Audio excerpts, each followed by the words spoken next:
Hello everyone, my name is Gabriel Brisano and I'll be talking about the ecotourism movement in Nicaragua, more specifically the rise of green conscious hospice in the South Pacific coast. The one hotel that is leading this green movement is Morgan's Rock Hotel. Nearly half of the property is dedicated to a private reserve to conserve the environment in place. The hotel opened in 2004 and has served as an example for other businesses in sustainable practice.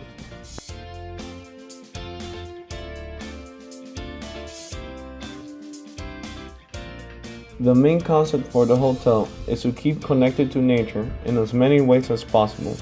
They did not clear trees to have an unobstructed view of the ocean, but instead opted to make the bungalows seem as if they were part of the natural landscape.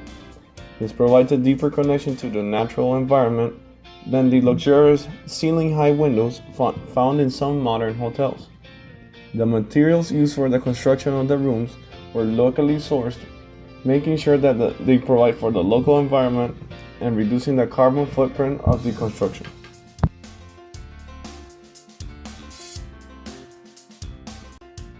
In addition to being environmentally conscious about the materials and construction methods they use, they also have a sustainable garden in which they grow their own vegetables found in the regular local markets, making sure they do not bring any invasive species of plants from other areas that could alter the natural habitat.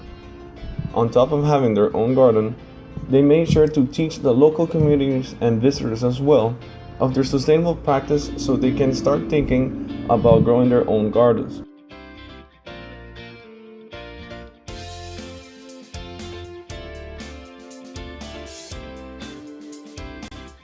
The sustainable mindset does not stop on only having their own sustainable garden, but they make sure they have animals on an on-site farm in which they grow them responsibly and at an appropriate pace. These animals provide food for the guests that arrive at the hotel, but instead of hiding them away in a nearby farm, they promote the practice by having it visible to guests and inviting them to learn about the process. This way, they can demonstrate how they are being conscious with the animals and taking care of them appropriately. The people of Morgan's Rock make sure they always promote the environment on top of everything. Being one of the poorest countries in the Western Hemisphere, local people often neglect the environment for their own gain as they have no other way. Morgan's Rock ensures to teach local people to care about their environment to ensure meeting the needs of the present generations without compromising those of future generations.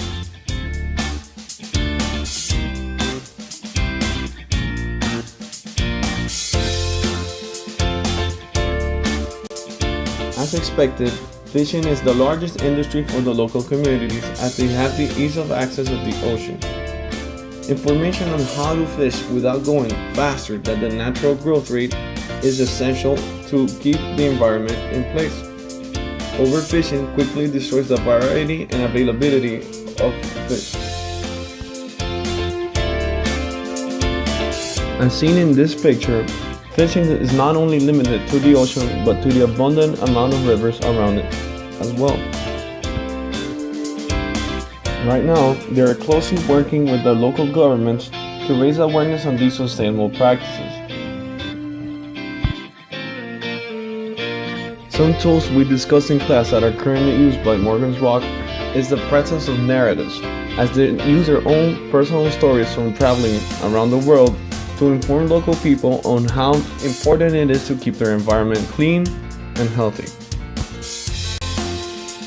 So overall, this case demonstrates an excellent example of social and cultural sustainability as they look to inform people on the different sustainable methods and they bring the community together for the goal of preserving the environment in affordable ways. An important recommendation to keep in mind for the ecotourism movement in Nicaragua is to keep in mind that people are not always educated, so working with them hands-on will be a better approach to ensure that they learn the skills necessary to keep the practice going. In the end, working together will create a sustainable environment in which the beaches are still pristine and still attracting people from all over the world.